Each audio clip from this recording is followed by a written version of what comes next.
While looking through Miss Sharp's resources she posted on the web for this speech, I noticed that almost all of them, or at least most of them, were against technology. They all stated we were quote-unquote addicted to technology. Now, I can't deny that in some form we may be addicted, but can we really blame technology for our addiction?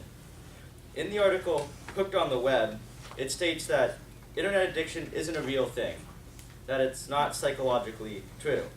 Now, I believe it is a real addiction, not a physical addiction like you get to heroin, where you can't live without it, but more of an obsession like you might get from collecting some random object like snow globes. Now, you don't get a physical reliance on a snow globe, but if all you do is think and talk about them and try and buy them every chance you get, that is some sort of form of addiction. But can you blame the snow globes?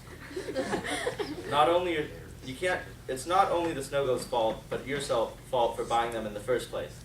If you hadn't bought the first snow globe, then found some sort of weird joy in that and bought more and more, you probably wouldn't have that problem.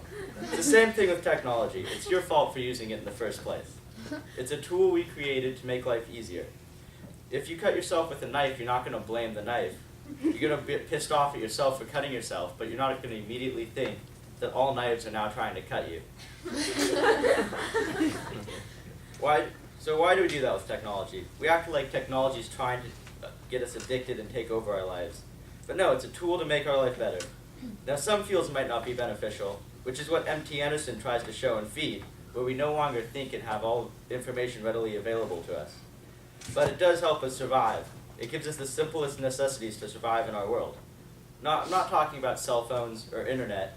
I'm talking a lot simpler than that. It gives us shelter from the weather, and it gives us a fire to keep us warm when it gets cold. If we didn't have technology, would the human race have survived? Or would we still be hiding under rocks or in caves? I believe that people hate technology, not because of what it does, but because they're afraid of what they've created.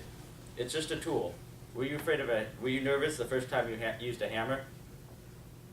That's all. Yeah. Yes.